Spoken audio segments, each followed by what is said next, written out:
This special meeting of the Judson Board of Trustees is hereby called to order at 4:00 p.m. In compliance with the State Government Code on Open Meetings, today's agenda has been appropriately posted. We've established a quorum, and we will register our roll, please. Whoops. Yeah, there we go.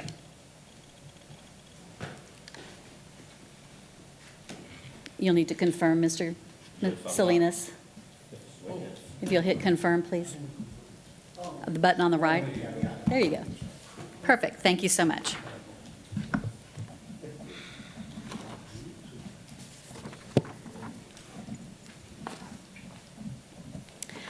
We are in open session to consider the Level 3 grievance appeal of Stacy Jeanette Constantino.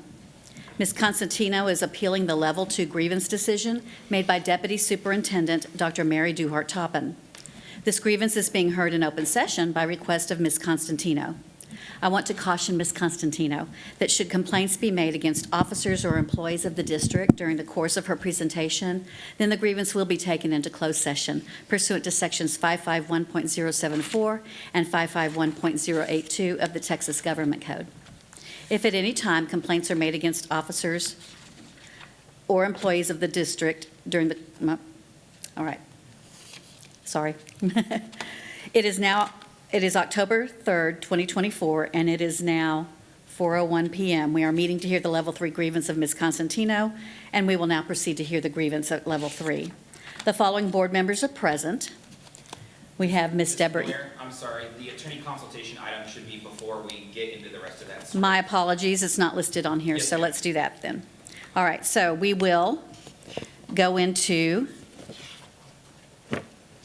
closed session pursuant to Texas Government Code Section 551.071, attorney consultation regarding legal issues related to Level 3 employee complaint grievance. It is now 4:02 p.m. We're in closed session. If they So we're don't, gonna have a brief closed session first, and we'll come and get you whenever. okay, I was just about.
Yes.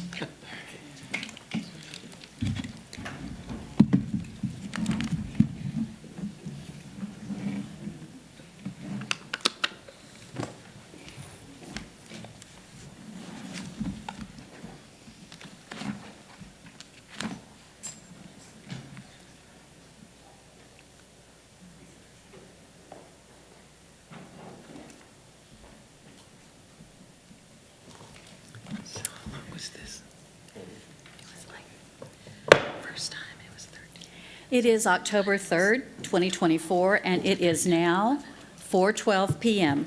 We are meeting to hear the Level 3 grievance of Ms. Constantino. We will now proceed to hear the grievance at Level 3.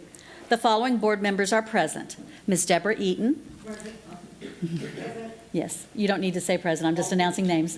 Mr. Arnold Salinas, Mr. Jose Macias, Ms. Stephanie Faulkner, Ms. Laura Stanford, Ms. Monica Ryan, and myself, Suzanne Canoyer. For the record, a quorum of the board is present. The school board's attorney, Jamison C. Baker, is also present to advise the board and the board president with respect to this proceeding. I will now ask each member of the board whether he or she is able to serve as an impartial member of this hearing body and to arrive at a decision based solely upon information and documentation presented at this grievance presentation. Any member not able to act in such a manner may say so and ask to be excused. Ms. Deborah Eaton, are you able to serve as an impartial member of this hearing body and to arrive at a decision based solely upon information and documentation presented at this grievance presentation? Yes, I can, Madam President. Thank you. Ms. Laura Stanford, the same question. Yes, I can. Ms. Stephanie Faulkner, the same question. Yes, I can. Mr. Macias, same question. Yes, ma'am.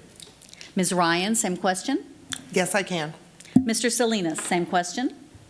Yes, Madam President. Thank you.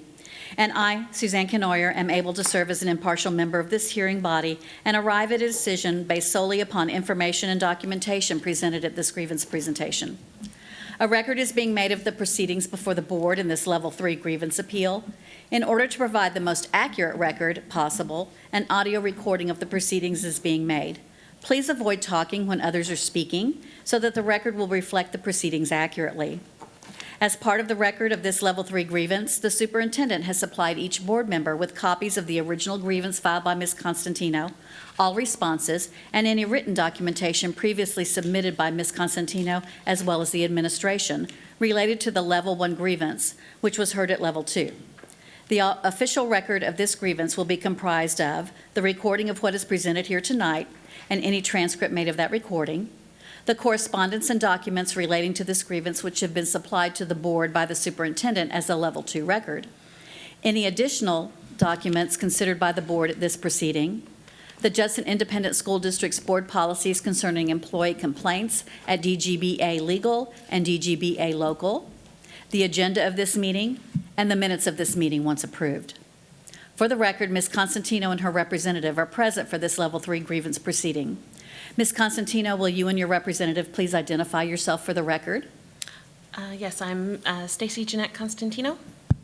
Luis Tovar with the American Federation of Teachers. Thank you. Will the members of the administration present please identify themselves for the record? Dr. Rob Fields, Superintendent. Dr. Mary Duhart-Toppin, Deputy Superintendent. Dr. Sue Arredondo, Principal of Veterans Memorial High School. Thank you. I will now instruct the parties regarding the procedures to be followed in this hearing. The hearing will be conducted in accordance with the district's policy governing employee complaints located at DGBA Local. The order of this proceeding will be as follows. There will be no opening statements other than what the parties present in their statements in making this record. First, Ms. Constantino or her representative will present her Level 3 grievance to the board. This is Ms. Constantino's opportunity to fully present her grievance for the purpose of this record. In the interest of fairness, when Ms. Constantino has completed her Level 3 appeal presentation, I similarly will allow the administration to give the administration's response. As the presiding officer of this hearing, pursuant to Board Policy DGBA Local, I am imposing reasonable time limits on the grievance presentation by Ms. Constantino and the response by the administration. Ms. Constantino will be allotted 15 minutes to make her presentation. The administration will then have 15 minutes to respond. After the conclusion of both parties' presentation, I will allow each party 3 minutes to give a rebuttal statement. At the end of that time, board members may ask questions of either party. This is a grievance presentation and not a formal evidentiary hearing. There will be no questioning or cross-examination of witnesses by the parties to this grievance. Within the specified timelines, Ms. Constantino will make her presentation, which may include statements and references to the documents previously submitted by Mrs. Constantino and by the administration. The administration then will be given an opportunity to respond in kind. The board will not consider documentation not previously submitted by Ms. Constantino unless Ms. Constantino did not know that those documents existed. Nor will the board consider any complaints that were not timely submitted in accordance with the applicable grievance policy. Board members may ask such questions of the parties as will aid their understanding of the grievance or the administrative response, but the parties will not ask questions directly to one another. If any board members have questions, however, I request that they refrain from interrupting or asking such questions until I call for questions, so that we can maintain an accurate record of the time used by each party. Are there any questions regarding the procedures for the hearing? Could we Yes, sir. get a 2-minute warning? Certainly. Thank you. Ms. Constantino, you may now proceed with your Level 3 grievance presentation. Good afternoon. Thank you for taking the time to hear from me today. My name is Stacy Jeanette Constantino. I've worked at Judson. This is my 8th year working for Judson ISD. I worked for Veterans Memorial High School for 7 years. This is the 7th year. And it's my 4th year as the yearbook and newspaper advisor for the school. I came through to teaching through alternative certification, having spent most of my career as a journalist, photojournalist, and professional photographer. I became a teacher because I was inspired by a mentor, Mr. Lukowsk, a high school publishing teacher when I was a senior in high school, who introduced me to my first job ever as a photojournalist. He influenced me. His influence on me made me want to have that similar influence and impact on student lives. This is a grievance of time that I don't have. Media production students start with Intro to Journalism. They move on into newspaper and yearbook as part of a media pathway. Last year, we added commercial photography to develop students' visual communication skills. The yearbook class is divided into 2 sections. An intro class that focuses on the fundamentals of yearbook design, and then, and then the advanced class where the students take ownership of the yearbook production. In addition, I also coach UIL journalism, organize and manage student photo days, and try to help out as much with student or the social media when necessary. Just saying that, that's 5 preps I have, just for the media program. In early July, I was told that I would need to teach English 2 because a previous English teacher had left.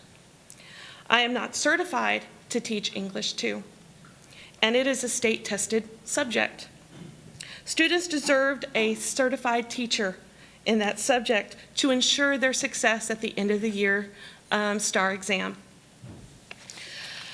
When I returned from my vacation, I immediately contacted my direct admin to discuss my concerns regarding the students' needs, the workload, the stress, and my health. This schedule created a 6 prep workload. The schedule changed, moved my yearbook class into a different period, which affected my yearbook staff being able to do their jobs. And with the laundry list of concerns, my direct admin investigated if there was a solution and then let me know that there was none. I wrote an official letter of concern at that time to my admin, expressing the top reasons for my trepidation in this new schedule. 3 weeks passed before I received any response from the letter, It was just an in-passing conversation, quickly commenting that there was nothing to be done. I filed the level 2 grievance on August 14th. I presented my case on September 4th. Initially, I felt relief when my grievance was awarded. The students were finally going to get the certified English teacher for English 2 that they deserved so that they could prepare for that English star. However, my relief was short-lived. While the students were in the English class were being addressed, the solution resulted in a significant disruption to my schedule, with negative impacts on my dedicated media students, particularly those that had worked so hard to become part of the budding new newspaper called The Patriot's Voice. The second issue of my grievance, the number of preps I had, changed my schedule. The remedy of the grant was on page 9 of tab 3. And it said that they had determined that the teaching schedule should align with your state board's education certification. However, a recent vacancy on the campus prompted a need for a theater teacher, so my schedule would need to be adjusted. Although this proposal was meant to balance my workload, it didn't consider the impact it would have on my media students, who deserve to be considered. Here is a visual representation of my schedule per page 9, tab 3. I had Intro to Journalism, Newspaper 1 and 2, Commercial Photography, Yearbook 1, Yearbook 2, 3, and then the English 2. And when they removed the English 2, then they said they were going to double up these two classes together. Then they would have Theater 1 here, Theater 1 here, and Theater 2, 3, 4 here. This actually creates a 7 prep workday, because these two classes are not the same. This is a journalism class, this is a CTE class. So this wasn't going to function. The change did not resolve the issue. It merely swapped one prep for another. With commercial photography and newspaper are two entirely different classes. Each have unique sets of TEKS that need to be taught.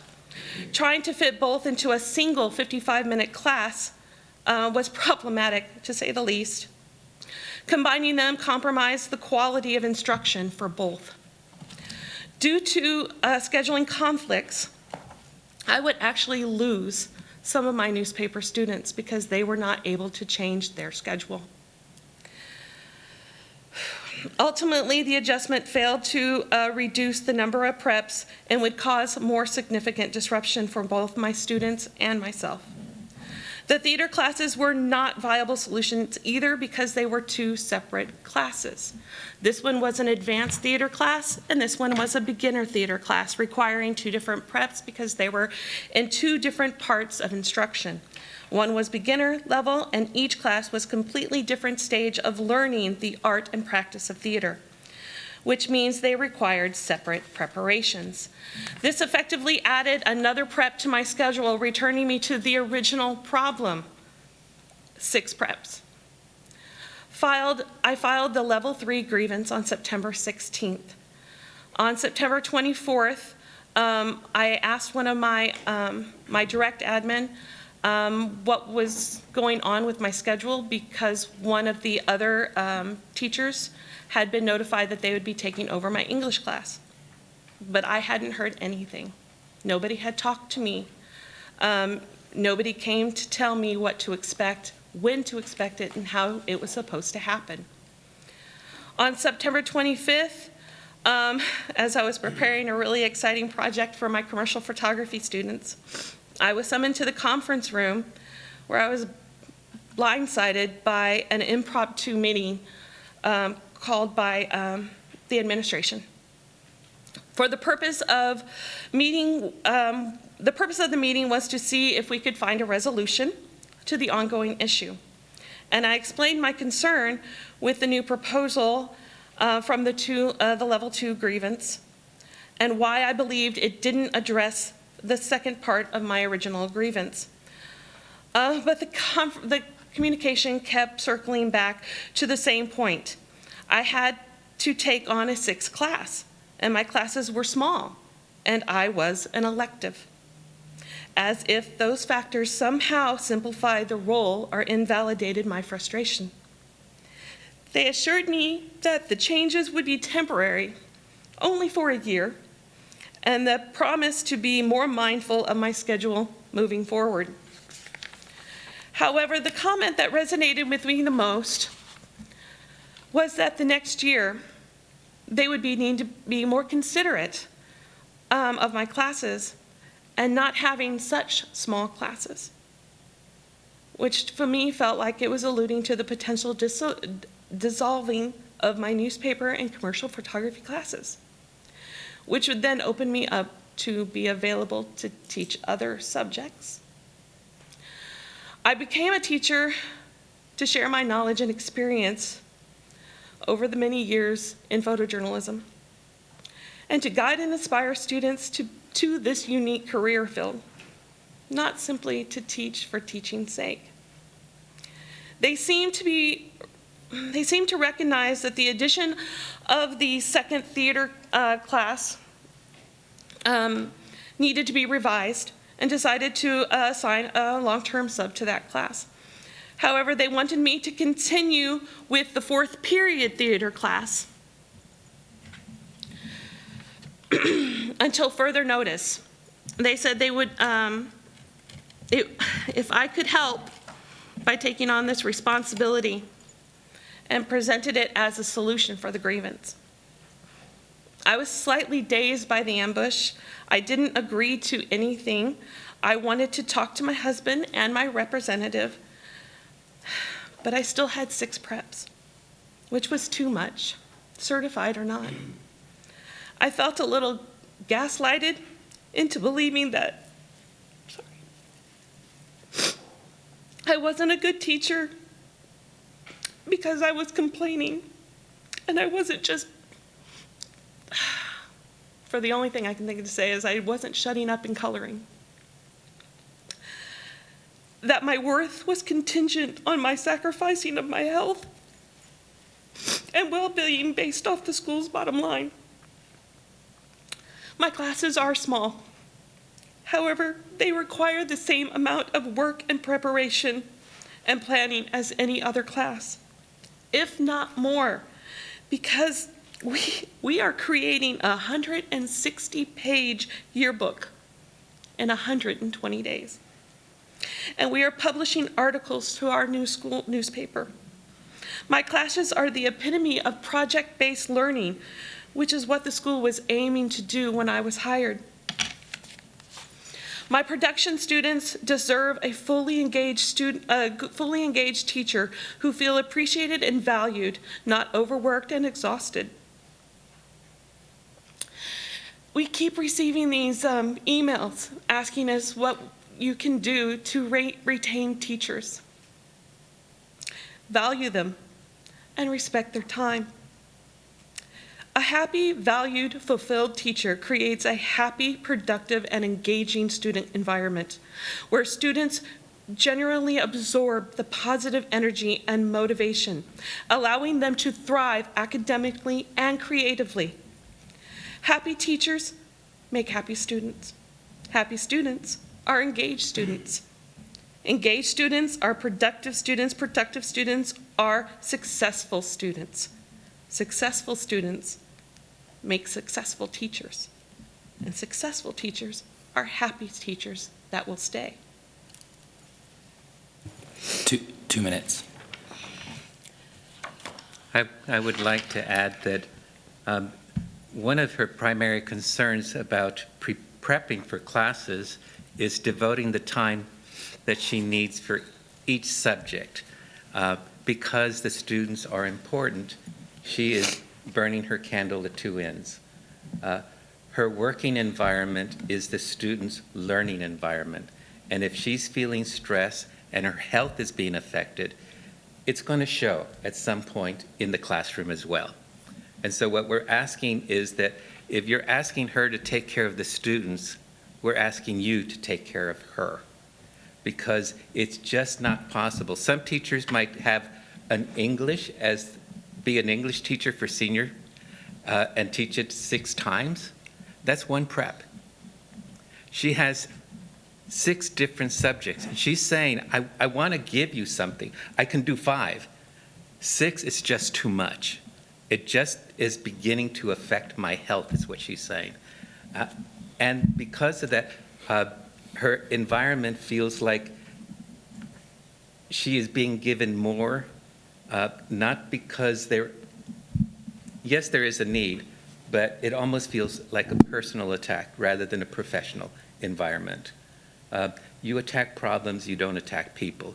And if she complains, you don't give her more work in order to shut her up. And so we're asking that the remedy that was listed of 5 preps be honored. It says in the letter, we grant you that remedy, but yet they give her 6 preps instead. That is not giving her the remedy she asked for. In fact, that's why we're here, because she thought she had the remedy, and then they give her 6 preps, and that's not what the letter says when they say at level 2, your remedy has been granted. So that's why we're here.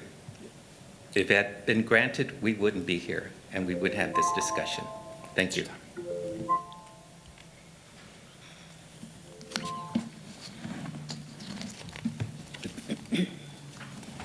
Thank you. The administration may now proceed with a reply.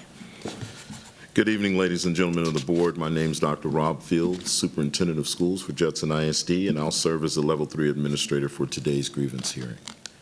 On August 12th, I believe we received it on the 14th, Ms. Constantino filed a Level 1 employee complaint.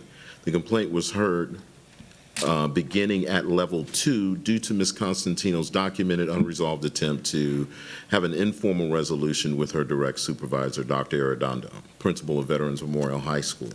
Dr. Toppin, Deputy Superintendent of Teaching and Learning, served as a Level 2 decision maker. Ms. Constantino's complaint and Dr. Toppin's response, dated September 12, 2024, can be found in the board packet. So at this time, I'd ask Dr. Toppin to give a summary of the Level 2 hearing. Good evening, Board of Trustees and guests. As Dr. Fields stated, my name is Dr. Mary Duhart-Toppin, Deputy Superintendent of Teaching and Learning. I served as the hearing officer for Ms. Constantino's Level 2 grievance. Ms. Constantino's requested remedies were the removal of the English 2 from her teaching schedule. This remedy was granted. The English 2 class was removed from Ms. Constantino's teaching schedule because she did not hold an English language arts certification. The second remedy was a reduction of teaching preps from 6 to 5 during a school day.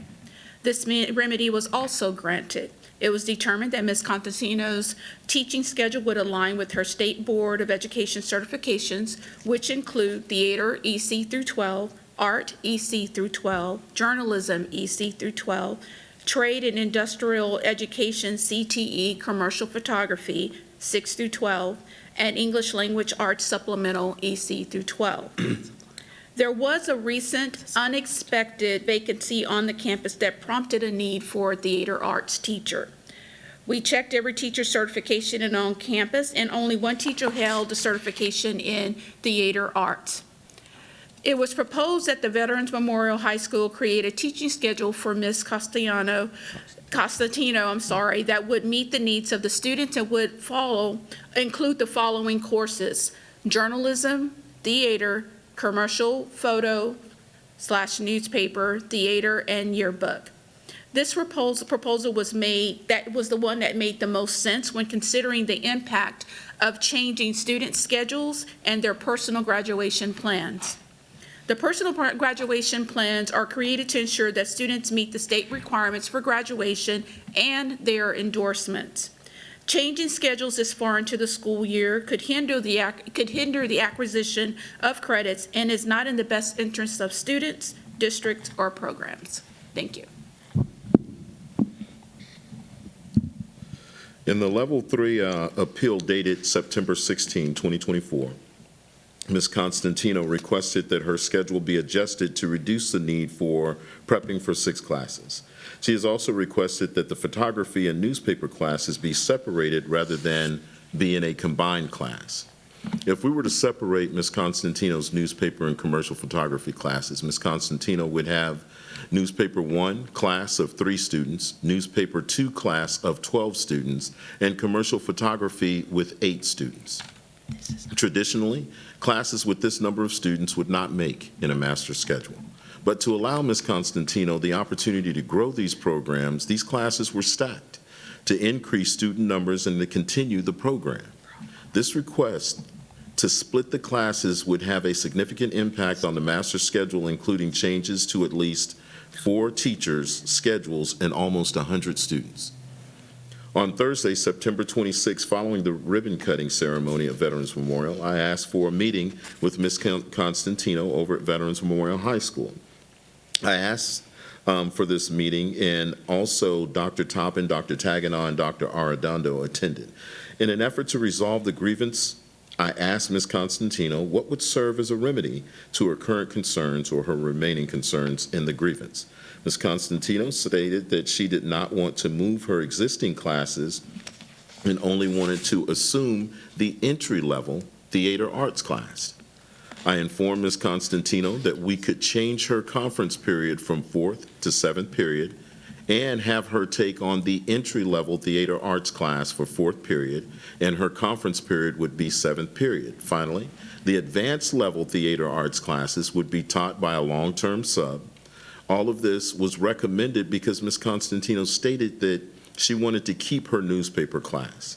Ms. Constantino said she needed to consult with her husband and a representative to see if they would agree with the number of classes that would require extra time outside the normal school day.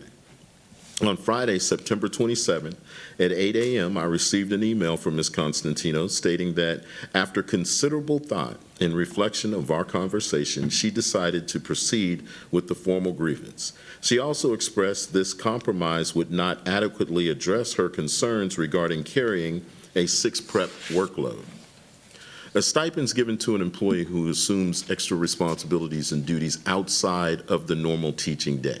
Ms. Constantino's current stipends would include yearbook at $500 with the time commitment determined by deadlines to set by Jostens, newspaper for $600 with minimal time commitment outside the normal teaching hours, and then theater arts assistant for $2,000, eventually with a time commitment of potentially up to 8 hours or more per week, mostly during the spring, during the musical and UIL events. In addition, Ms. Constantino sponsors UIL events, which include editorial writing, feature writing, headline writing, news writing, and copy editing. UIL sponsors receive anywhere from $250 to $700, depending upon the number of students in the event, with a maximum of 3 events per teacher. We encourage collaboration among all fine arts departments to assist with the extra time commitment. Dr. Toppin also discovered in 2020 a proclamation that was established under Chapter 110, Subchapter C, for high schools that combine the TEKS for courses of journalism, yearbook, and newspaper, meaning these all fall under the same TEKS, meaning that the teaching standards for these classes are the same. In our understanding, the rationale for combining these TEKS would allow classes such as Ms. Constantino's with traditionally low enrollment numbers to be stacked. That way you can create and further these programs. This combination of students would enable the teachers to successfully facilitate the creation of a campus yearbook and newspaper.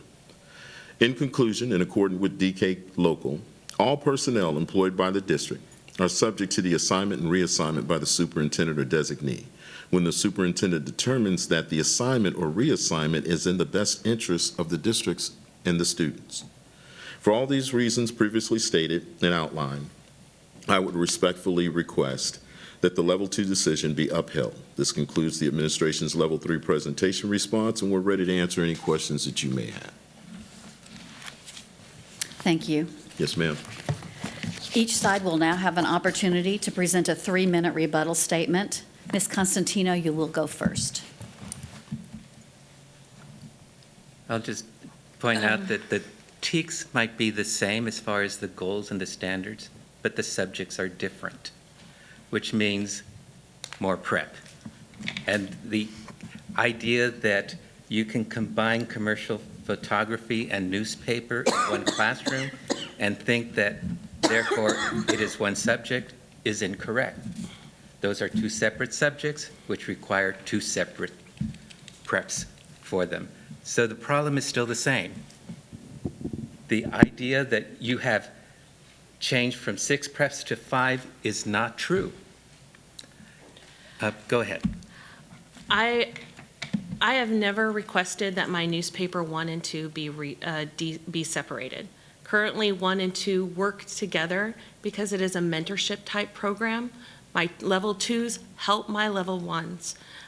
They work in pairs when they start on their first stories so that they have somebody to look up to and work with.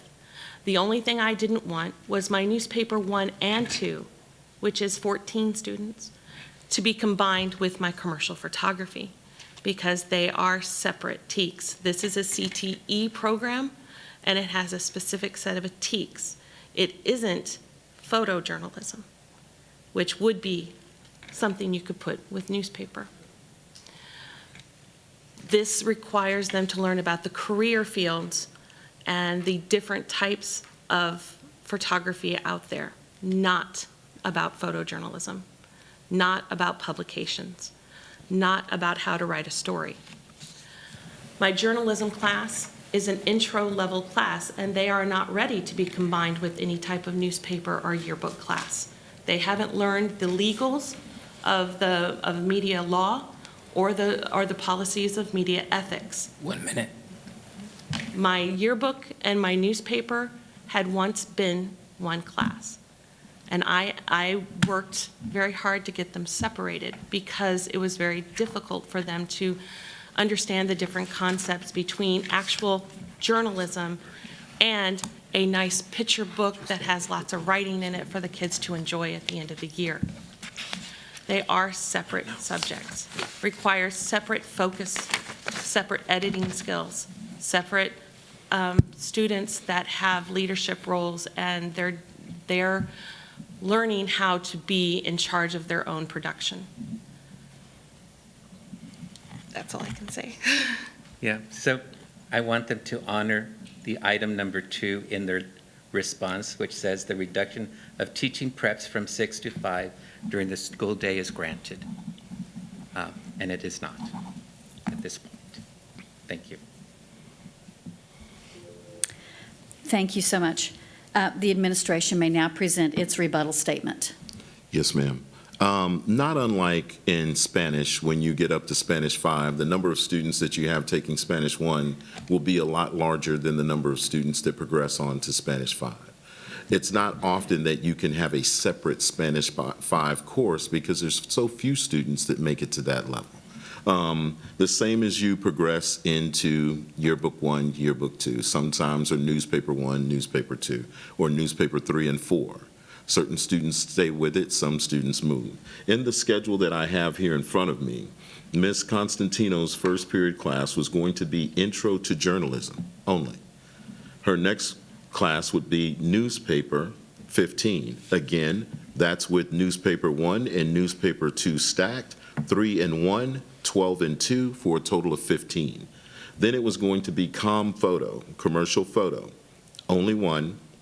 And then that class has 8 students in it. Then it was going to be Theater 1. Theater 1 has 18 students in it. And then yearbook, you had yearbook 1 at 14, and then 6th period was going to be yearbook 2 and 3 at 10 students total.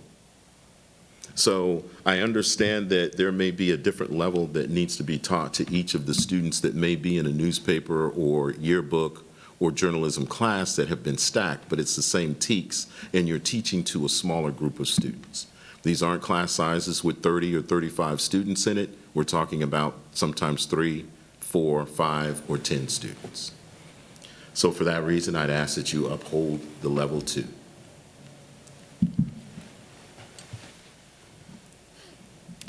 Thank you. Do we have questions from members of the board?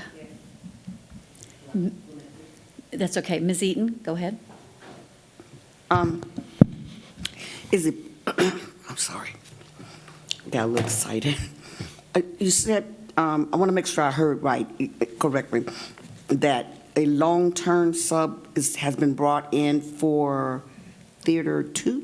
For the event, I'm sorry. Sorry, for Theater 2, 3, and 4, which was the other class that When she we- mentioned originally. When we spoke in that room, our question was, what could we do to come to a remedy or resolution? And the recommendation was, I feel comfortable with entry-level theater. I don't feel as comfortable with 2, 3, and 4 level. So we explained to Ms. Constantino that we would have a sub take over those more advanced levels, and we would only ask her to take on the entry level. Why can't the sub just teach all the theater classes? The sub could take all the theater classes, it still wouldn't fill a schedule for Ms. Constantino. I'm sorry, sir. And there's only one person on campus. We have 22, is it still 22 or 28 students that are in Intro to Journalism with one person at Veterans Memorial certified to teach that class. That's Ms. Constantino. So we could bring in a sub who's not certified to teach that program, but we have someone on campus to do it. No, what I'm asking is, Oh, I apologize. am I For not theater, saying it she's right? the only one on campus certified to teach the theater class. But if we're letting a sub teach, The advanced levels that are a lot smaller than the intro level, then we have a certified person teaching the people that are trying to go into the program, prayerfully keeping them motivated to go to the next level. But in a crisis situation, those who have already bought into the program at the more advanced levels, then we bring in a sub until we can find someone else. In addition, if we were to find someone else who was certified in theater arts, we explained to Ms. Constantino that we would try and change those classes back at that time as well. okay, I have another question, but I'm going to wait because I'm, okay, thank you. Thank Yes, you. ma'am. Ms. Ryan? Sorry, I can't see what's on your table, and I was way too slow writing my notes. So I'm sorry, can we, and you talked to us about what you had proposed as a schedule. Can we go over what the current schedule looks like and the number of kids in those classes just one more time? Yes, ma'am. First period? Yep. Intro to Journalism? And that was 28 students Yes, currently ma'am. in there? Yes, Okay. Then second period? Newspaper, and that would be stacked with newspaper 1 and 2 for a total of 15 students. 3 and 12, okay. And then third period, Yep, commercial photo with a total of 9 students. okay, so so we're no longer combining, so commercial photo and newspaper are not combined? No, ma'am. Newspaper, they're separate. Newspaper 1 and 2 would be second period. Okay. Commercial This is why I'm photo would be confused. third period. Okay. And then fourth period Theater arts 1, or intro to theater arts. is 18. Yes, ma'am. Then fifth period was yearbook 1. And 2. Okay. I'm sorry, 1. I Just one? apologize because Okay, it was so that's many. what I wrote down. I At apologize. 14. And then sixth period It was- would be currently at 16. Yearbook 16, 1 okay. would be at 16. And then yearbook 2 and 3, would be sixth sixth period, period with 10.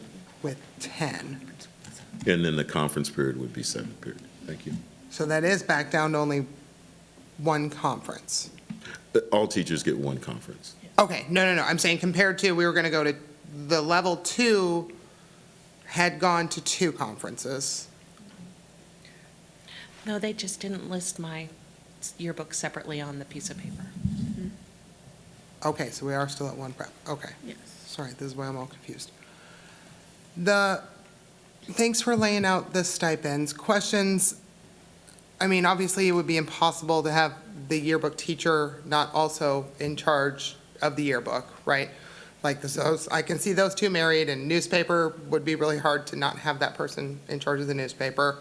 What about theater? Is that, by being assigned to theater, does that come in tow with an automatic assignment as an assistant director, or is that's a voluntary assignment.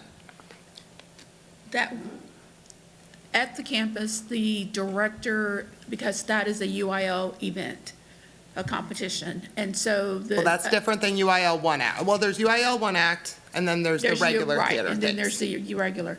And speaking with Dr. Arredondo, the person that they have in charge of their theater, is their tech theater teacher, who's the only other certified theater person tech on the campus. She would serve as the assistant director to that person. Okay, and that would be a requirement of the job of theater? Yes. So she's essentially getting involuntarily assigned to be the assistant director of theater, another out-of-school requirement?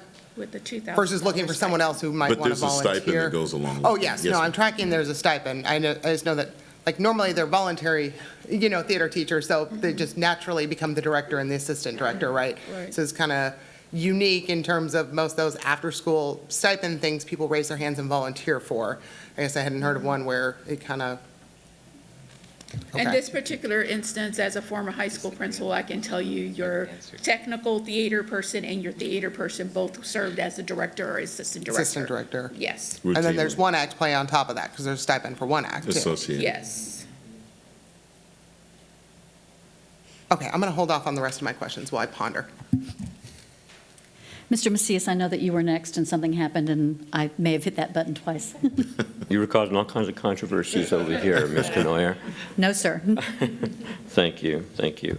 I'm trying to be respectful to the fact that, we don't, the board doesn't get involved with day-to-day management of the campus level. That is the right of the administration to do that. But there's a couple of things that are coming up that I think really do involve the board. And one of them is talking about creating circumstances for our teachers that work for them. At the end of the day, we talk a lot about retention, and so trying to accommodate teachers that are already feeling overwhelmed. And I know we are all doing that. So that's how I'm looking at this, right? How can we accomplish this? So the first question I always ask is equity. What is happening at Judson High School? What is happening at Wagner High School? And are those teachers in her same position having to have 6 preps? Because if they're not, then you start to see some inconsistencies in how we do this. So if we're trying to be equitable, we want our Veterans Memorial teacher to have the same issues that Judson, or not have the same issues, but have the same equity. Can you, Dr. Fields, or Dr. Duarte-Toppin, can you answer that question? What looks like at Judson and Wagner? Definitely. I can definitely turn it over to Dr. Toppin. I just want to be cautious that it's not about what's happening at those other campuses if you're not taking into account the number of students at those other campuses as well. Well, and We're talking about the student load at Veterans versus what the student load may be over at Judson. But I know that Dr. Toppin's familiar with that, so I'd ask her to go ahead. And I would add too that I would expect there to be more students at Wagner and more at Judson, meaning that they're going to be even more overwhelmed. That would be my expectation. But it's No, sir. If there's more students, then you can separate into more classes. But when we're down to 10 students in a class, you can't separate that into 2. If you've got enough students on your campus due to the number of students where you have 30 students in a class, then that class actually makes. Or if you have 40 students interested, then you can have 20 in each class. But when you're down to 10, then there's only so many kids that you can put into that class. And oftentimes in most classes, if all you have an elective is 10 students that are interested, it often doesn't even make. But in an effort to nurture the program, to get more people involved, then we went ahead and said we can stack students in this class to keep it going. And I understand all of that, but my concern again is equity. If we have one teacher who is planning for more than the others, but her compensation is, we're not paying her more for prepping for more. She's still under contract. So again, that's where I look at, again, trying to create a strong equity. And I'm going to defer for a second. You wanted to say something? The only thing I'm saying, because I know a lot of issues come down to the fact that my commercial photography is a small class, but it also doesn't have levels yet because it is new. It's last year was the first year of it, and so we haven't had a chance to build it yet. But in comparison to the other two campuses, my counterparts are teaching credit recovery. Thank you. Dr. Joe Toppin, if you'd like Yes, to. I would like to clarify. The other two campuses do have larger programs, so they do have multiple sections, and they're able to split them a little bit more because they're not having to stack as much. Also, in addition to that, they're not teaching credit recovery. We are under the auspice of TEA in asking that all of our students graduate CCMR ready. And so those teachers are teaching the College Bridge course. They're overseeing the College Bridge course, which is an online course that has to be taken by students who have not shown proficiency in earning their CCMR credit before they graduate from high school. And that came from me talking to the individuals that create the schedules at those two campuses. That's all I have right now, Ms. Cornell. Thank you. Thank you. Ms. Stanford? One quick question I have is, what is the standard workload for teachers? Is 6 preps common? I can tell you at Veterans Memorial, there's about 11 teachers that fall within the concept of 5 or more preps at that campus. Some more than 6, some have 7, but it's due to the class sizes. They're typically smaller class sizes. We don't have people with 7 preps with 28, 30 kids in each class. But we are in a situation, especially at a campus like Veterans, where you have a fewer number of students that are there, that you sometimes have to stack classes to put more students in those classes to continue to grow those programs. So it's not uncommon to stack a class or to find a class that's being stacked. And in addition to that, when you're looking at our CTE program, which is our career and tech education programs, there's different levels to those programs. So each kid will come in, and you come in as a freshman at a level 1, and then you go to level 2, level 3, level 4. And because of the pathway per se, if it's not a big pathway, like for instance, the cosmetology program there at Veterans Memorial High School, you have 2 different teachers, and one teacher can teach all of cosmetology 1, but then someone else has to do cosmetology 2 and 3, and maybe even the practicum class. So when you're looking at a prep, say for instance, in the CTE pathway there in their business management, that person is not only teaching business management, they're also teaching sports entertainment. They're also teaching the law class that goes along with that. So because the pathways and because the number of students is not as robust as it is at other campuses, we're still trying to offer the students the opportunity. Variety. To offer the opportunity for the students to be able to earn their certifications or their licenses in a career, in an endorsement pathway, and we're trying to offer levels 1 through 4, and they have to get to that practicum level in order to receive the endorsement or to receive the license for or the certification for that class. So that sometimes necessitates people teaching multiple preps throughout the day in order for us to have levels 1 through 4 for our CTE pathways. And also our fine arts, because we have the same issue going on in band right now. Also keeping in mind that the higher you go in those levels, it's oftentimes the fewer students that you see that stick with the program. You may start off with 15 or 20 the first year, but then in 2, you may have 10. And then when you get to 3, you may have 6 or 5. And then when you get to 5, you may have 1. So some of our programs, even Spanish, if you get to Spanish 5, it's not like you're going to see a classroom full of 30 Spanish 5 students, because it gets more difficult as you move forward. Are we saying that is prep the preparation Yes, for the ma'am. class? Yes, So are we saying that the preparation is easier if there's fewer kids? We're saying that. Because it's the same, you're having to put together a lesson plan, right? I don't want to give the impression that having different levels of students in classes, if the numbers are smaller, that it's necessarily easier. I'm just trying to say that this is common. This is education. And as you get to more advanced levels, you'll find that you will rarely find a teacher who has a class of 2. Rarely find a teacher who has a class of 3 or 4. Those classes just don't make, and we don't offer them. But when you're trying to bolster and increase the number of students who are interested, then you find yourself stacking and putting those students in there. And teachers find innovative ways to have their more advanced students help out with the students that are at a lower level.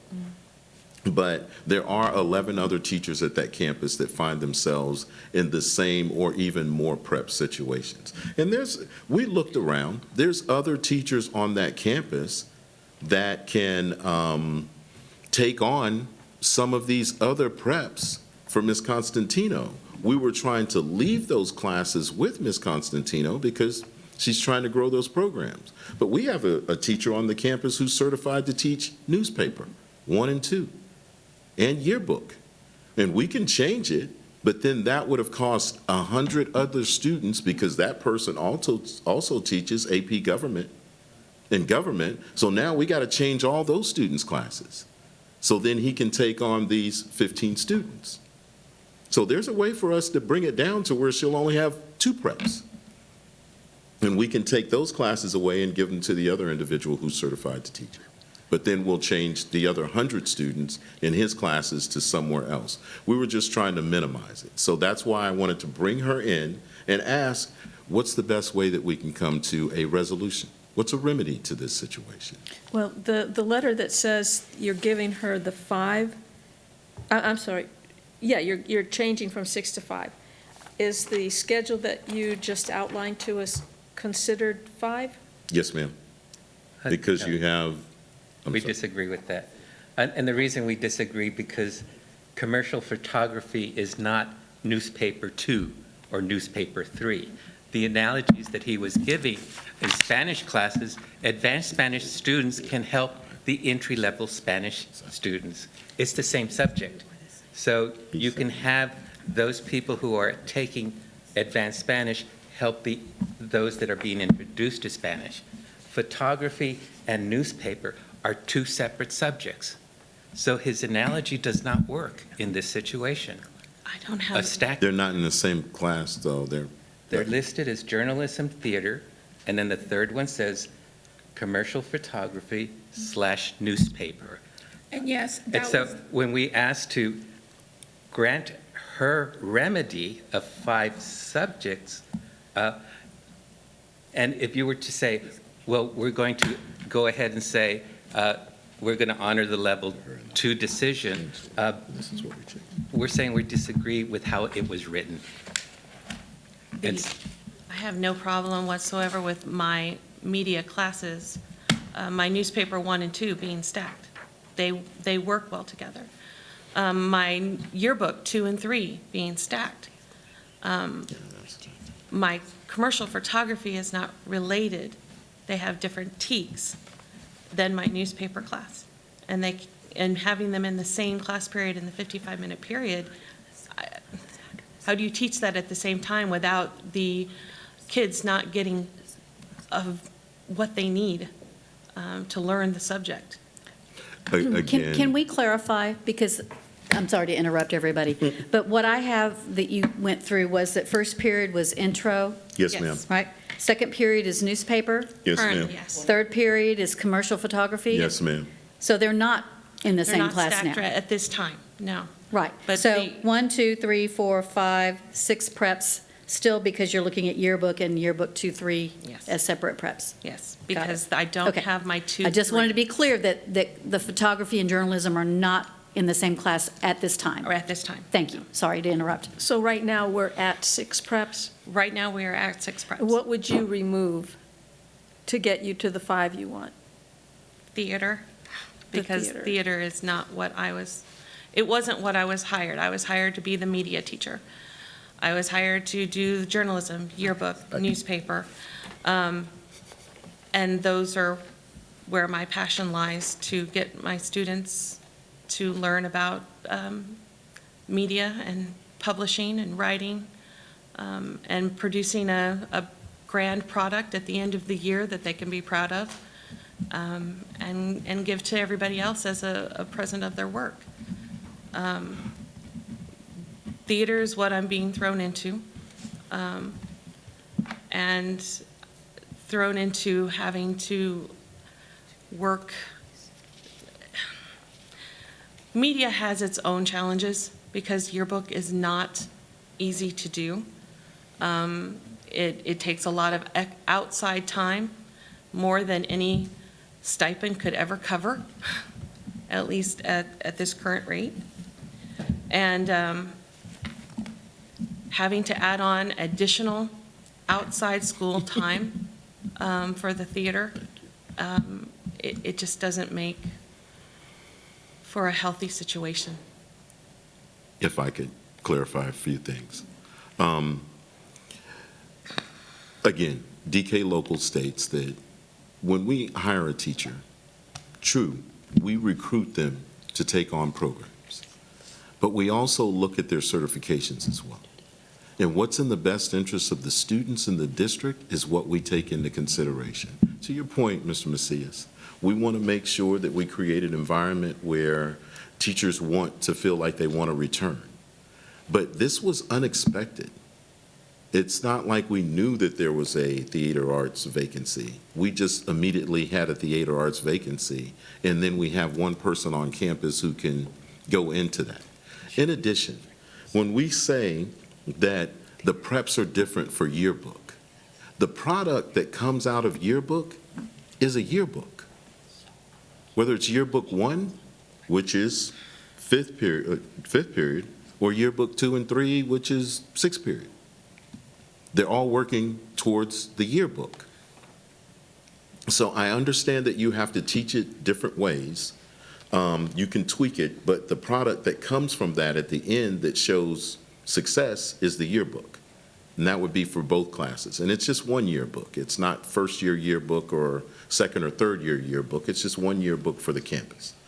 I know that and what I tried to communicate to Ms. Constantino is that we know that we have you in a situation where you're doing a lot this year, and we're going to work diligently even during the year to try and find someone to fill in.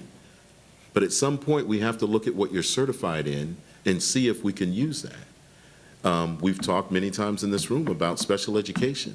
You can't have a person who's in the district who's certified in special ed and then have vacancies in special ed and not think about moving that person who's certified into a special ed position, even though they didn't come in to work special ed. We have to do what's best for the students in the district.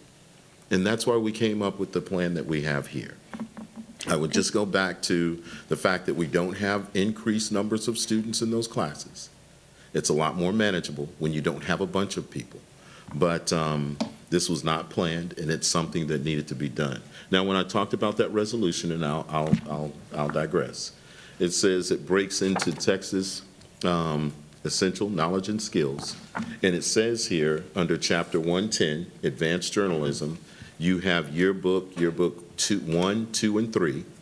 They call it out that way. Newspaper 1 and 2 and 3, literary magazine, and you get the same credit. And you're working from the same TEKs in these classes.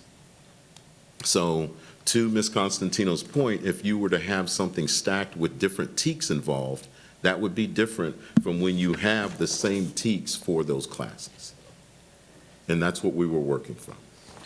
Just to clarify, the way you have her schedule now, is that 5 or 6 preps? The way we have her schedule now, it depends on who you're asking. If you're asking Ms. Constantino, she would say that she has 6 preps because we've separated yearbook 1 versus yearbook 2 and 3.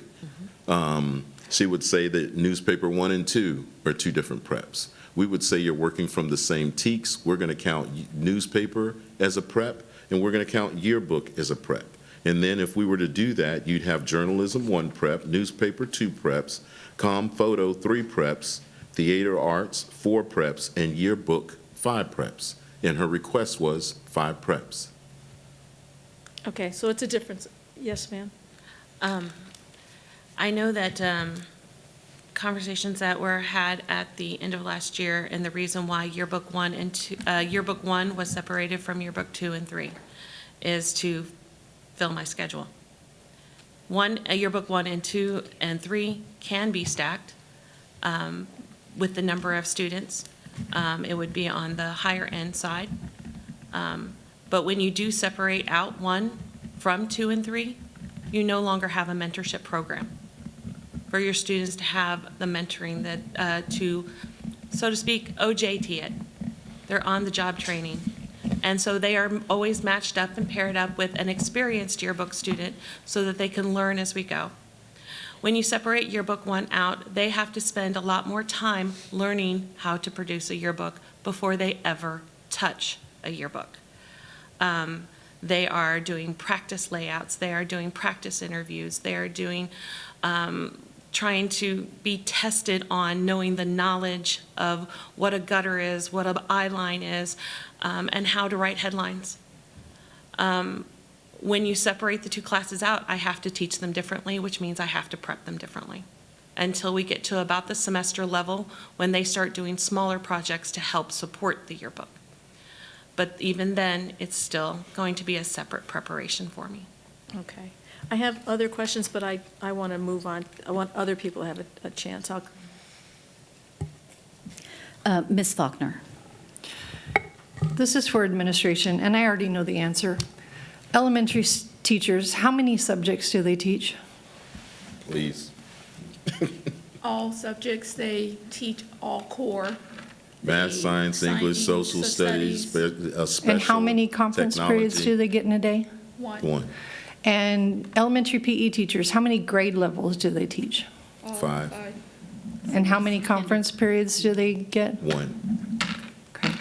So that was my point, speaking to equity. How many stipends do they get for all that work? None.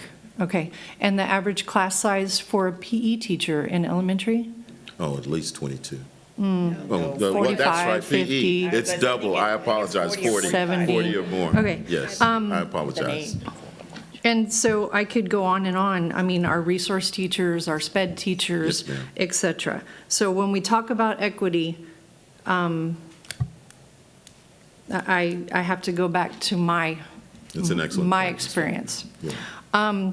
So under tab, I do have one more question. Under tab 5, you included a copy of your signed contract with Judson. I didn't. We included. Oh, I'm sorry. Yes, ma'am. It's included. So if you look at page 13, 5.3 states assignment, reassignment. You understand that the district has the right to assign, reassign you, transfer you, and make changes to your responsibilities and duties at any time during this contract. And I'm assuming that this is a copy with her signature. Okay, just making sure. I just wanted to make some clarifying. I mean, I know this is a tough. It's tough- not. It's a copy of the contract that was given to Ms. Constantino. It's a tough situation. It doesn't sound like it's permanent. It sounds like we're trying to find, and it's an unfortunate happening that Yes, ma'am. happened. But again, our focus is the impact of students and their pathways and their graduation. That's what I'm gathering. You're absolutely correct. ma'am. Okay. And again, like I said, there's a teacher on campus that teaches dual credit government and AP government that could teach newspaper 1 and 2, as well as, what was it? Journalism, that we could clear his schedule out, but then we'd have to move all those seniors out into other classes. And we can create something that way, and we can take away newspaper 1 and 2 and journalism to decrease the number of preps. But it's, again, we still have to fill Ms. Constantino's schedule. So how many classes are there? 7? There's 6 classes that you teach, 1 class for And a conference. conference period. So regardless of whether we're taking these away, we still have to fill them with, Something. yes, ma'am. Okay, thank you. Mr. Salinas. Thank you, Madam President. Couple of questions. I believe you stated, Ms. Constantino, you have 7 years' experience in journalism. I'm sorry, what? You have 7 years' experience teaching journalism? Teaching journalism, this is my 4th year. Okay. I was a journalist. Okay. On the yearbook, were you assigned the yearbook, or did you say, I would like to be in charge of the yearbook? It is part of my job as a journalism teacher to do the yearbook and the newspaper. And how many years have you been doing yearbook? This is my 4th year. I've been a teacher this is my Okay. 4th year teaching. Okay. I would have a problem if you would have 3 or 4 different ticks that you have to teach on those classes that they said. But basically, they're telling us that those same ticks can be used for those 3 or 4 classes that are combined or something. So I don't think that would be extra pressure on a teacher, because you're teaching the same thing to the kids, whether this class, because they're all learning the same thing as far as the ticks.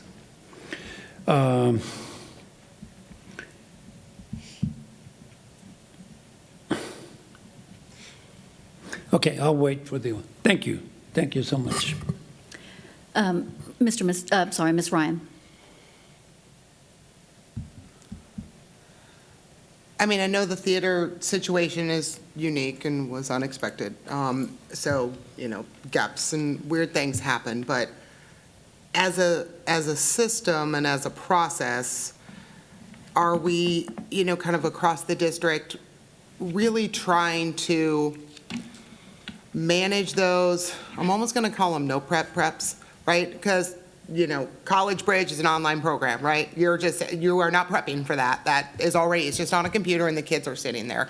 And, sometimes some parts of credit recovery. And so there are classes in the schedules that require not a ton of prep time from the teacher for that.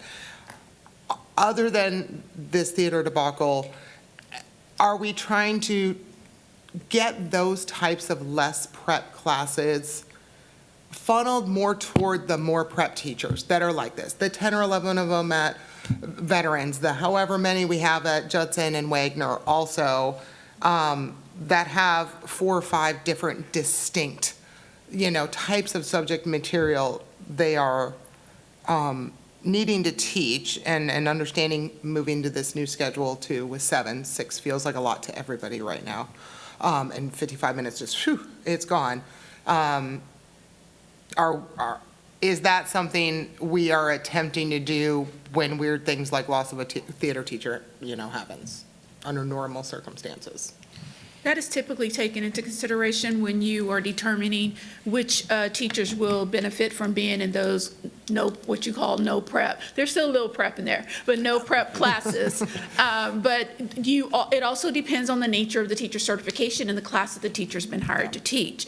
Because it would be great to give someone that has 5, 6 preps in CTE, but the nature of the class does not lend itself to that person being put into a College Bridge or a credit recovery. So those are always a consideration when you're looking at your teachers and deciding how many College Bridge classes you must have, how many credit recovery classes you must have. But the credit recovery classes are kind of diminishing now because everybody has one-to-one, and you can do credit recovery outside the school day instead of doing it inside the school day. And so definitely that's always something that's in the back of principal's mind when they're working on their master schedule and determining who's going to get what course. Okay, to try and divvy those Yes. moderately easier to grade and prep type classes. Ms. Ryan, I would just say it's a slippery slope in that some of the people that we're talking about with these increased preps are band.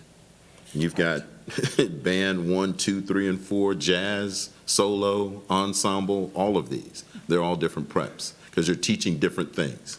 Yeah, but they know that going into it. Everybody who signs up to be a band director, I think everyone who 100% signs a knows they're contract teaching. understands that you can be called on to do some Yes, things but that you're band, certified to people do. who go get their band teaching certificate know they're going to be teaching jazz and drumline. They kind of know that. A little different than people that get their theater arts teaching certification can assume that they might be called on to teach theater arts. correct. I don't know if I'd count on me teaching theater and photography in your book, but that's just me.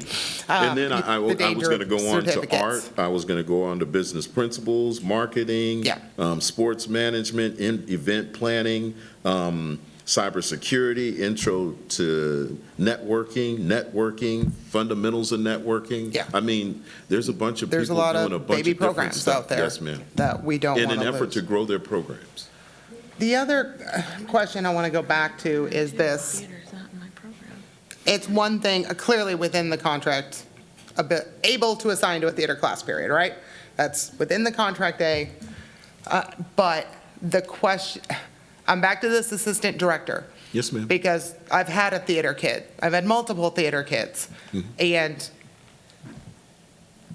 6:30 at night practices, UIL competitions on weekends, like that is a huge, huge time commitment, right? And most people go into theater knowing that that's part of the job type thing, but is there, I'm listening. is that set in stone from you all's position that if you get assigned to Theater 1, you will be the assistant director of theater?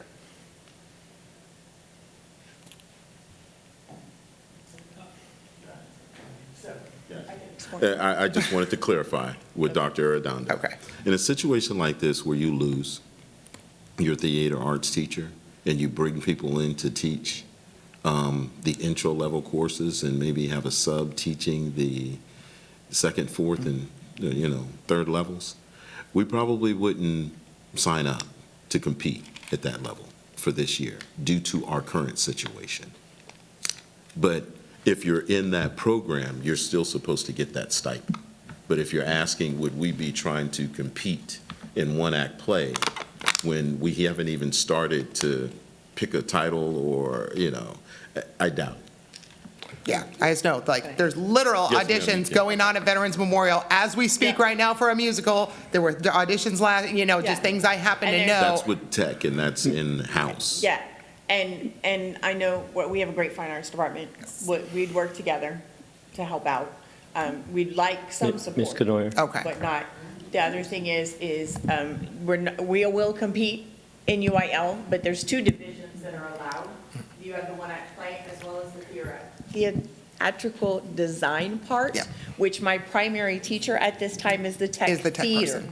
So Okay. we've already discussed it. We're going to go into that theatrical design element Okay. for this year. Yep. And then work towards getting a second Okay. solid teacher, full-time, and then kind of work on that for the following year. So the kids will compete in UIL. I don't want that out there that we're Okay, not no, competing in yeah, UIL. okay. Yes. Because we will be. We're just choosing a different category for this year in order to build on the strengths of our current director. Okay. That's all the questions I have. Thank you. Mr. Macias.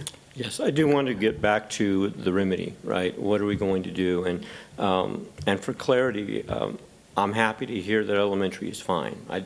We're talking about a high school teacher right here, so we're not even dealing with elementary inequity. But the thing is that I still didn't get a clear answer, how many prep periods are at Judson and Wagner? I wanted to revisit it to see what was said. My assumption, again, is it really doesn't matter, but ultimately, that's what we're trying to aim for. We're trying to make sure that we are supporting our teachers so they ultimately support our students. So I really am struggling with what the remedy would be. I know that our teacher is going to do all that she can based on what is needed to meet student need.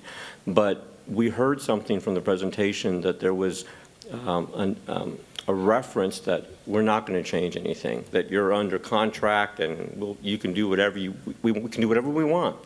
And of course, I respect that. And I know the need is there, but I don't want to be so heavy-handed that we're just going to always rely on the contract, rather trying to work with our teachers.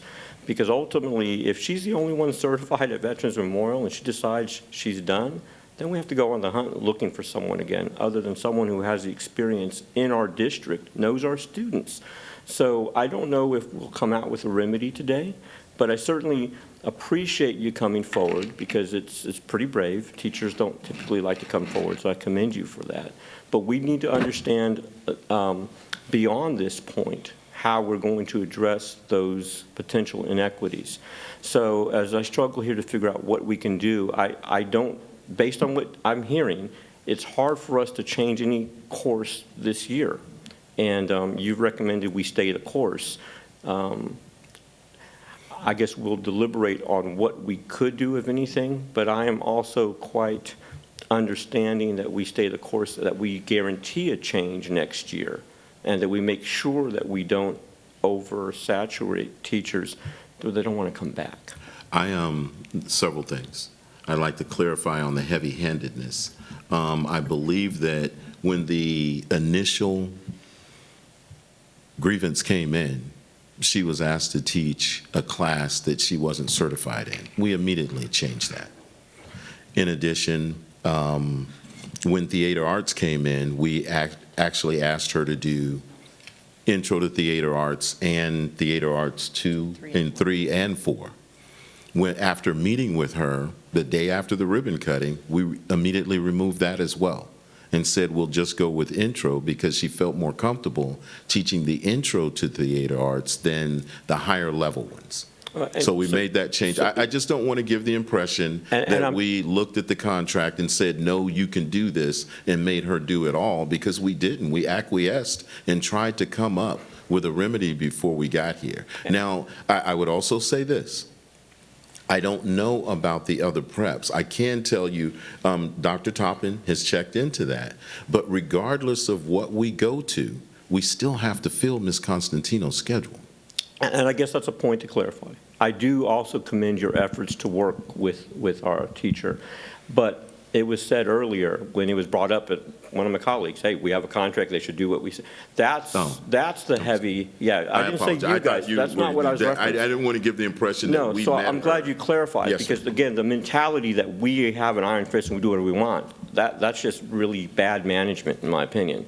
So bottom line is we need to work with our teachers. So that's why I said that. So let's just be real clear. You guys have shown an effort, and that's where I can see we've tried.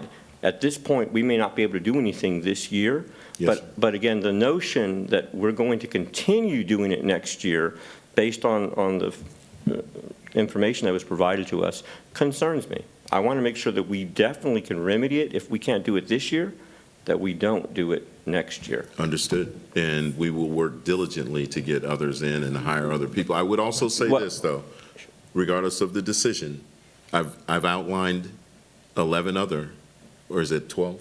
11 other people on that campus who have more preps. So it would be. And for clarity for my colleagues, Ms. Eden is making a point. Ms. Constantino? Yes, sir. Did you say in your deliberation that you felt that there was not going to be an effort to change this next year? Did you say that in your presentation? Because that's what I heard, and so I just want to make sure that you said that. What I had said was that there was a statement that resonated with me, that they were going to be more mindful of the schedules going forward. But the undertone that I got from it was that that way, if small classes no longer were going to make, and therefore I would not be teaching my subject anymore. Okay. So. And that does concern me, because I do feel like I was hired to do a specific job, and that job was media. At the time, I didn't apply for a theater job. I didn't apply for a fine arts job. I didn't apply for a position that any other certification I might possess. I applied for a media job. And I understand that the contract says that they can give you whatever they deem necessary. But that's part of the systemic problem in which teachers are coming up against on a regular basis. That's understood. I don't want to, we have a couple more questions, and I know we want to move on, but the bottom line is that's what I heard, the nuance of intimidation. All right, so you want what you want, we're going to put you in something totally unrelated to what you're doing, which, again, I would hope that our management team would not do that. But that's all. Thank you. We don't. And I would also say that we don't do what we deem necessary.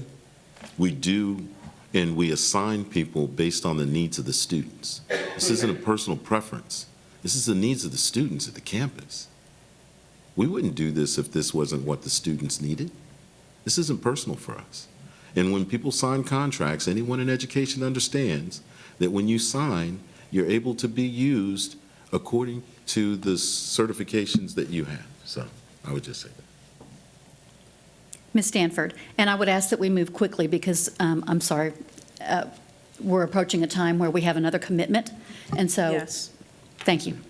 Yes, so I also see this as a teacher retention issue, which I care very much about, and I don't want to come across, I wouldn't want our district to come across in the way Mr. Macias said, in a heavy-handed, we can do what we want because you signed a contract. So I appreciate Dr. Fields agreeing that that's not how we want to come across. You mentioned feeling stress, and you chose to do this in open session, so I assume you want other teachers to hear this, and I want them to know we're hearing them through you.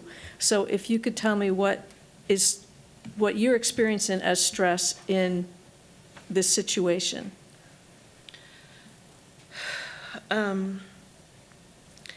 It comes down to being newer to education, and having it be my second career. I noticed that there's a lot of, we need to ask more of you, and then teachers dig deep and they give more, but then that more becomes the expectation, and then they ask for more. And teachers dig deep and try to give more. And it becomes a give and take battle that is a cycle that doesn't seem to break. And no matter what teachers do, they can't break the cycle. It's not at their level to break. It is higher up to break that cycle so that teachers can feel like they can do their job without having to take it home. So they can feel their job, that on my weekends, on my Saturday, I can enjoy myself without having that constant voice in my head that says, you really need to go home and grade those papers on a Saturday night or a Sunday morning, instead of being able to get my job done at work because I have too much to do. Every time I sit and enter grades, it takes at least 30 minutes per class to enter grades and grade and then enter grades, and you add that up over 6 classes and 6 preps, and then I have to make their slideshows, I have to make their handouts, I have to make their tests, then I have to grade those tests, I have to edit their stories, I have to make sure that everything's properly ready for publishing. It becomes overwhelming. And then you add on, oh, by the way, here, you're going to need to do theater as well, and that means you're going to have to do auditions, you're going to have to do scene work, you're going to have to stay after for rehearsals. It becomes so overwhelming that you start to not be able to focus anymore. So it's not that you don't, wouldn't want to do it, you don't feel you can, you have the bandwidth to do that. No. Did you feel heard by the administration? Did you feel that they were, because you did mention that there was a gap in time, and I'm just wondering if we kind of dropped the ball on communication. Did you feel heard and worked with? To be completely honest, I felt like it was, I hear you, but I know I can't do anything to help you, so I prefer to ignore it at first. And then it was, well, now I am a squeaky wheel, and so we need to grease that. And I feel like I'm having a lot of hurdles put in my way that I have to try to jump higher and higher and higher to try to make it to the other side. But you'd want to continue teaching? I love my kids. Okay. Do you believe what they're saying, that they're trying to work to resolve the issue and ease it within a year? To be honest, ma'am, I feel like the moment I walk out of here, I'm not going to be offered a contract for next year. I wouldn't expect that would be true. I don't know what may happen between now and the end of the year. We would definitely offer Ms. Constantino a contract for next year. We would recommend that to the board. I would also say that I appreciate Ms. Constantino's position. I can tell you that across the nation, teachers are feeling this way. Yeah. Definitely across Judson ISD in San Antonio. I don't want to give for one instance the impression that she's experiencing something that other teachers aren't experiencing Right. I either. think that's why we're in open I live session. with 2 teachers And both of them are doing the same thing, staying at home on Friday nights grading papers, getting on doing lesson plans on Sunday. This is a profession that has developed into a lot that everyone has to do, and we appreciate each and every teacher in Judson ISD. Yeah, I just want to make sure that we don't get the impression that this is exclusive to how Ms. Constantino feels. I can assure you that all the teachers across the district and across the city and across the nation right now are feeling overworked. And for that, we appreciate them all, and we thank them all. But in terms of a contract, we never tried to give the impression that she was a squeaky wheel. We met with her and tried to come up with a resolution. Even towards the end, when we knew it was going to go to level 3, myself, Dr. Toppin, and Dr. Taganaw, and Dr. Arredondo sat down and said, what can we do to come up with a resolution that would appease you? So, no, we wouldn't deny someone a contract for speaking up and advocating for themselves. Right. That's not what we would do. That's Well, not I what do we're thank you for coming, and I do thank you for speaking up, and I do hope that this can resolve to where you stay with us and continue teaching what you're teaching. I just want to say one sentence, and she says this is a cycle that can't be broken, but we just don't want that cycle to break her. As I mentioned earlier on, it's affecting her health. And so we ask that the remedy that she requested of five preps be honored.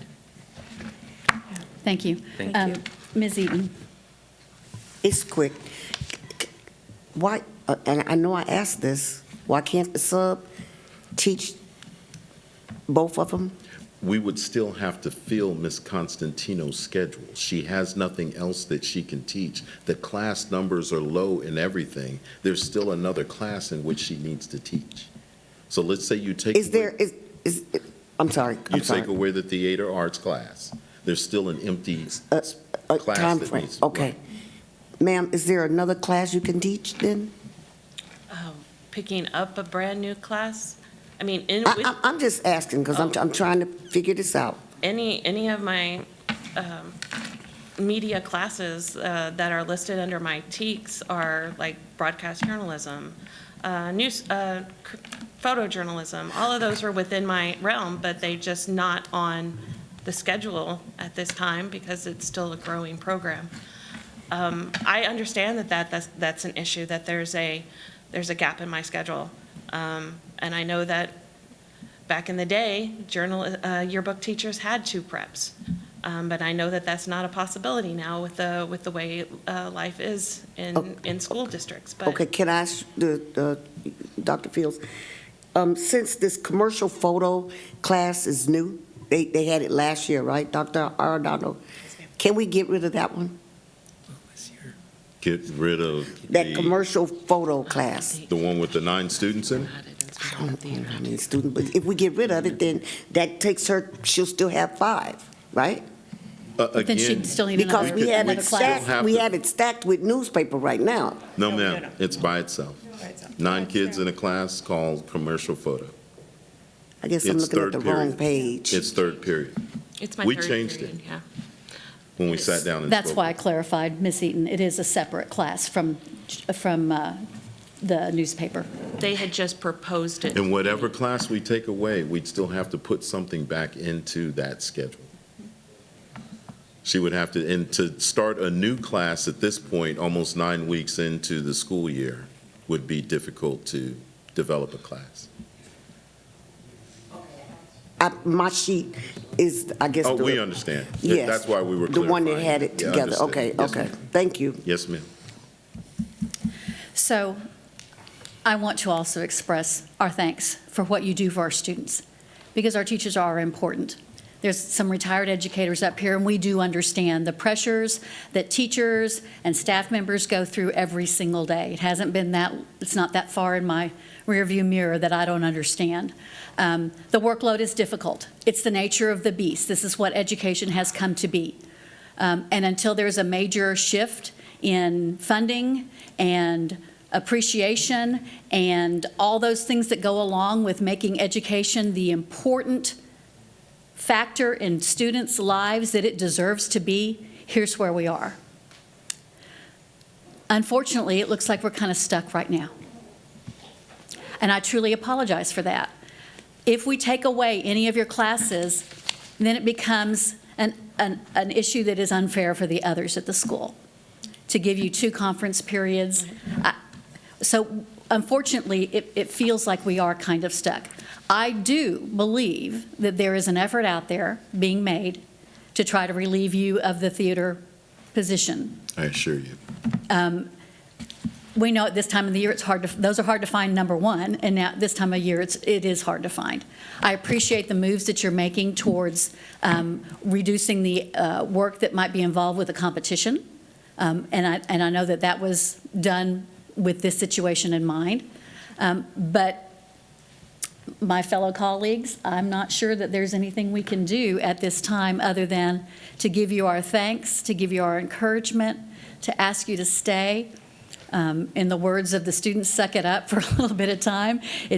I don't think it's we're in just deliberation difficult. yet. I see Jameson's eyes over here. We're still in the question portion, right? Yes, we Jameson? are, but I'm kind of wrapping up what the discussion has been. Oh, okay. And so I just want to make sure we're going to get up. This is all part of deliberation, all the questions and things that we're asking. No. We're entitled to an attorney consultation prior to deliberation, Ms. Kenoyer, and I have some questions for the attorney. That's what I was trying to ask. I just have a couple legal questions. Would you please give me a moment to continue and set the situation? That's my job.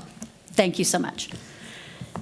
As we're wrapping this up, we do have an opportunity to go for legal questions and then come back out. And I would ask that we do that at this time if no one else has other questions. Needs to be quick, please. Is there a chance she could have an assistant through the rest of this year? Or if she's given a 5th conference class, that she could assist someone else? If she's given a 5th conference class, if she could assist someone else If that time could be used assisting with another teacher, another classroom. and So then she doesn't have just the have a sub conference take period. on one of the other. Or have the sub help, or have a sub help with the theater one. And maybe I can ask the attorney that too. You can ask the attorney that. I can tell you that we could create another FTE and try and bring someone on, but it's not that we're still trying to recruit for the FTE that's out there that's vacant right now. We just asked her to do it because she has the certification. We have a vacant FTE in theater arts that we're trying to recruit diligently for. But until we get that, then. Now, on the other one, we said that we were going to put a long-term sub in that position until we could hire, and then that person would take on the 2, 3, and 4 theater arts for us. So she wouldn't have to take on intro to theater arts and the secondary levels as well. All right. Thank you. The Level 3 Grievance Conference is now concluded. Before we excuse the parties, I will now review with the members of this board the proper process for reaching a decision in this case. Having heard the Level 3 grievance, the board has several options. 1, the board may vote to grant the Level 3 grievance. 2, the board may vote to deny the Level 3 grievance. 3, the board may vote to grant in part or deny in part any or all of the Level 3 grievance or requested remedies. Or 4, the board may take no action. In making its decision, the board should consider only the grievance presentation and administrative response presented tonight at this meeting, as well as the documents contained in the record. We will not consider any statement, rumor, or other information that we may have heard outside of this meeting room. At this time, I'm going to ask the board members and Mr. Baker to step into closed session pursuant to Section 551.071 of the Texas Government Code so that the board may ask Mr. Baker any questions that they may have about the legal issues involving the grievance. We will return to open session to deliberate on the grievance and to make our decision. The time is now 5:46 p.m.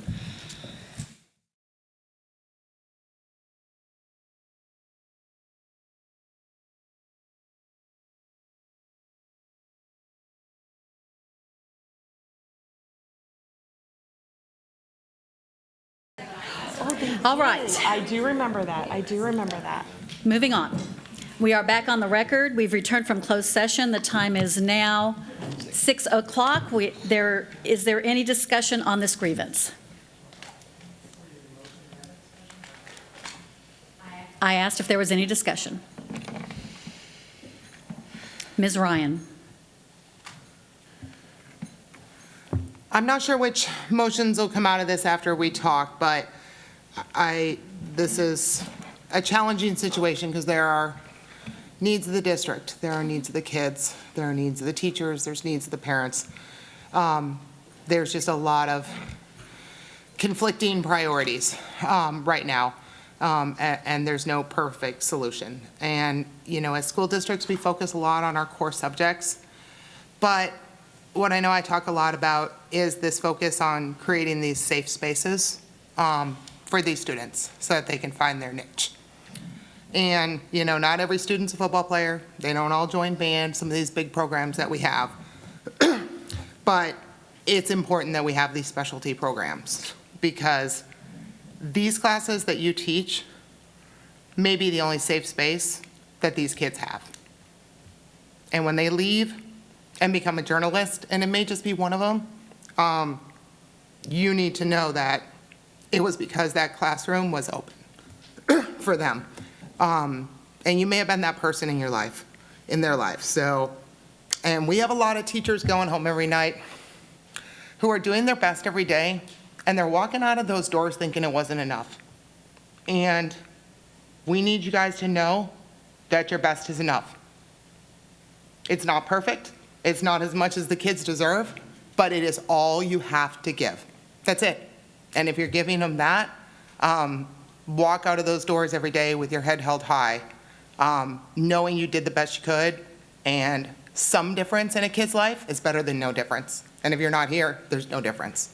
And that really goes to every teacher in our district, because a lot of people are going home feeling very defeated right now.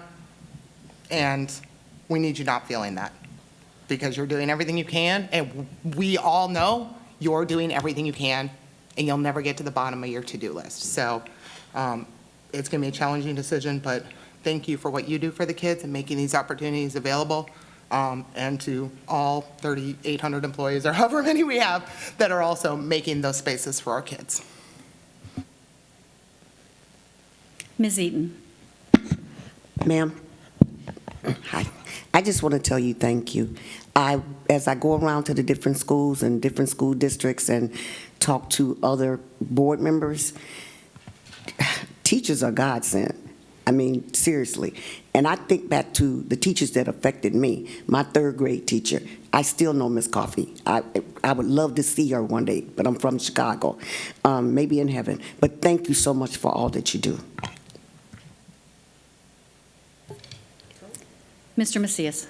Yes, and just briefly, you saw us discuss and sort of, you know, before you guys even broke out from our closed session, but this is difficult. And so I just want you to know that, you know, I don't see a path forward that's going to be instantaneous right this minute in changing things, but you do need to realize that what you've started is, again, that inward evaluation of what we need to do, because really it is the core of that teacher retention holy grail that we're seeking to do to really support our teachers. And again, I just want to commend administration on the record for doing their utmost to try to meet your needs. This is a tough spot. I'm going to put my faith that administration will continue this process and that give you the support that you need as you move forward. But again, just know that in October, this is hard, and so don't, as Ms. Ryan said, don't walk out and say, "Oh, darn, it was not a waste of time." I appreciate you making an effort to come in, support our teachers in our community. So I just wanted to put that on record. Thank you. Is there a motion? I move that we deny the level 3 grievance of Ms. Constantino, and further move that the board deny the requested remedies and the schedule remain the same. Is there a second? Second. Go ahead and vote, please.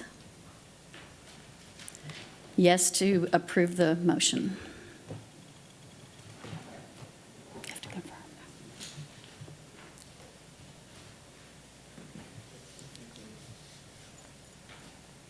Motion passes 5-2. This matter is concluded, and we are adjourned.